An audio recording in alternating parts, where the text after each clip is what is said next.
Hello guys, मैं वंदना। आज हम फूल कार्ड का उपयोग करके अपनी स्पिरिचुअल जर्नी की शुरुआत निर्धारित करेंगे। आइए सबसे पहले देखें कि फूल कार्ड का मतलब क्या है। फूल एक मासूम साहसी व्यक्ति है जो एक महत्वपूर्ण यात्रा शुरू करने वाला है। आशा से भरा हुआ माइंड होने के कारण वह व्यक्ति व्यवहारिक प्रैक्टिकल होने के बजाय आदर्शवादी है। वह निश्चित रूप से यात्रा के लिए तैयार नहीं है।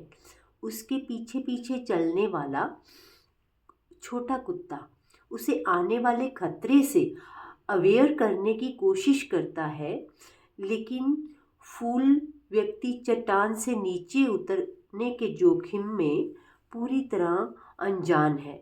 वह खतरे का सामना करने वाला है, लेकिन वह दुनिया में अपना रास्ता कैसे बना सकता है। आइए अब रीडिंग की शुरुआत करते हैं।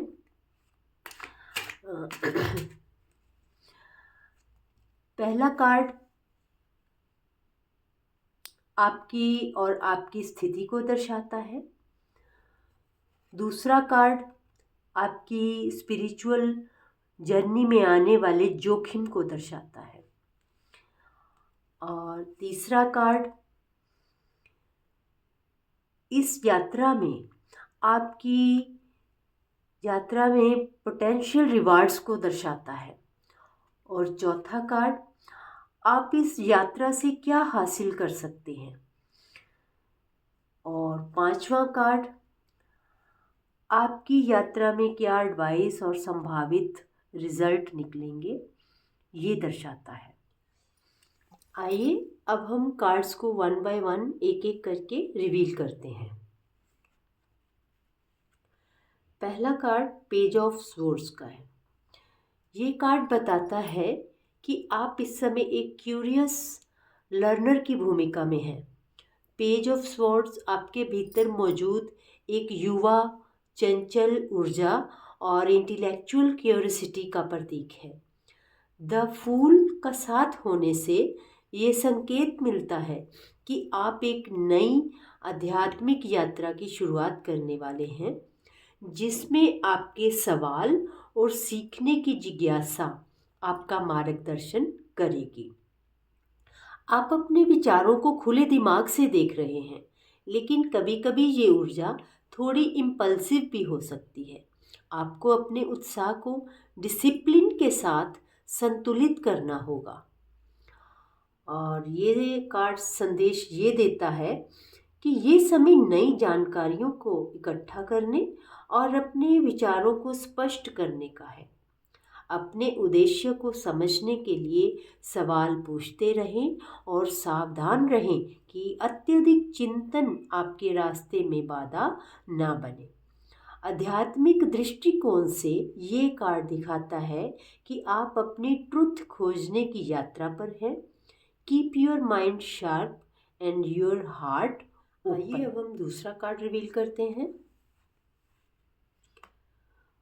दूसरा कार्ड 10 ऑफ स्वॉर्ड्स का है।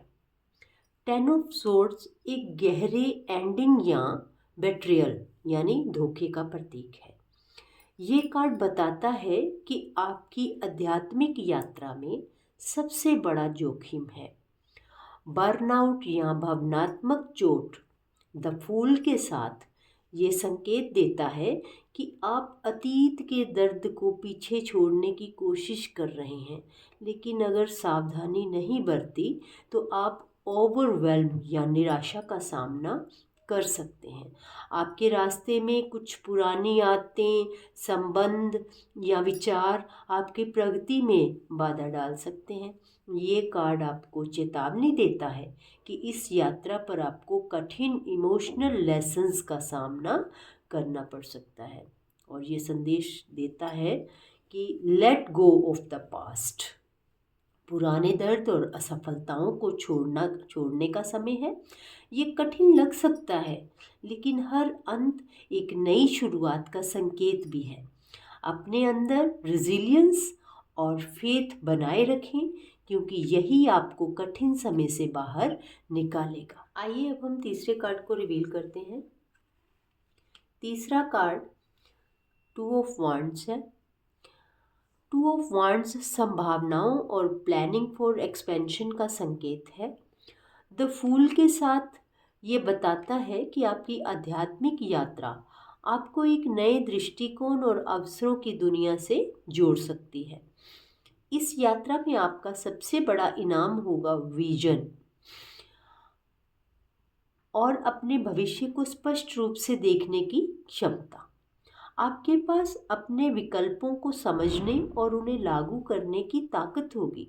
ये कार्ड आपके लिए इनर ग्रोथ और बाहरी सफलता दोनों का संकेत देता है, बशर्ते आप सही दिशा में आगे बढ़ें।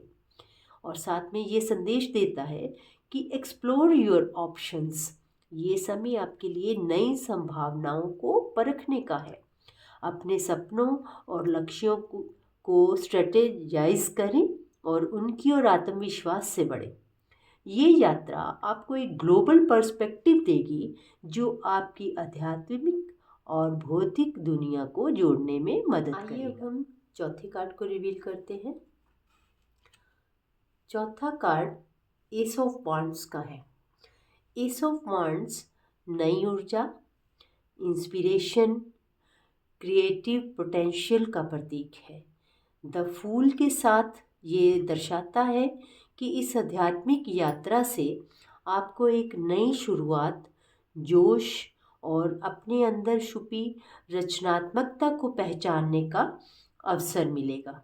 ये कार्ड इस बात का संकेत देता है कि आपकी आत्मा में एक नई पैशन जागेगी और आप अपने जीवन को एक नए दृष्टिकोण से देख पाएंगे। ये आध्यात्मिक यात्रा आपके भीतर कॉन्फिडेंस और एक नई दिशा की भावना लाएगी।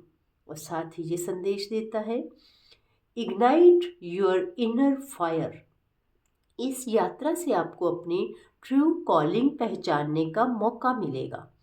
ये समय अपनी रचनात्मकता और प्रेरणा को फॉलो करने का है। आपके विचार और कार्य अब अलाइंड होंगे, जिससे आप अपने सपनों को साकार कर सकेंगे। आइए अब हम पांचवें कार्ड को रिवील करते हैं। पांचवा कार्ड नाइट ऑफ वांड्स का है। नाइट ऑफ वांड्स एम्बिशन, करेज और एक्शन ओरिएंटेड एनर्जी का प्रतीक है। द फूल के साथ ये सलाह देता है कि आपको अपने लक्ष्य तक पहुंचने के लिए अपनी पूरी ऊर्जा और जुनून का उपयोग करना होगा। ये कार्ड दर्शाता है कि आपकी आध्यात्मिक यात्रा रोमांचक, प्रेरक और तेज गति वाली होगी। हालांकि ये चेतावनी भी देता है कि इम्पल्सिवनेस से बचें। आगे बढ़ते समय आपको ध्यान रखना होगा कि आपका उत्साह सही दिशा में केंद्रित हो। और साथ ही ये भी बताता है, बी फियरलेस। इस यात्रा में आत्मविश्वास से कदम बढ़ाएं। जोखिम लेने से डरे नहीं, लेकिन संतुलन बनाए रखें।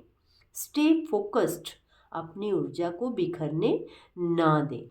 ये यात्रा आपको एक नई पहचान और लीडरशिप क्वालिटीज़ प्रदान कर सकती है। अब हम रीडिंग की समरी के बारे में बताते हैं या इसको समराइज करते हैं। द फूल इस रीडिंग की थीम सेट करता है, जिसमें नई शुरुआत, असीम संभावनाओं और आत्मविश्वास से भरे कदम की बात होती है। ये जर्नी आत्मक खोज, विकास और रूपांतरण की है, यानी ट्रांसफॉर्मेशन की है। ये आध्यात्मिक यात्रा आपकी आत्मा को एक नई दिशा देगी। द फूल की मासूमियत और साहस के साथ आप ओल्ड साइकिल को ख़त्म करेंगे और नई शुरुआत को अपनाएंगे। अपनी क्यूरियोसिटी और करेज को संतुलित रखें। अतीत को छोड़कर नई संभावनाओं के लिए जगह बनाएं। अपनी इनर फायर को जलाए रखें और इसे रचनात्मक तरीके से इस्तेमाल करें। ये यात्रा आपके लिए रोमांचक, चुनौतीपूर्ण और बेहद प्रेरणादायक होगी, keep moving forward with faith and passion. इसके साथ ही हमारी ये रीडिंग समाप्त होती है। उम्मीद है कि ये रीडिंग आपको अपनी स्पिरिचुअल जर्नी के लिए गाइडेंस प्रदान करती है। तो वीडियो को लाइक कमेंट करें वीडियो के बारे में और चैनल को सब्सक्राइब करना ना भूलें। फिर मिलेंगे एक नई रीडिंग के साथ। तब तक मेरी ओर से आप सबको प्रणाम।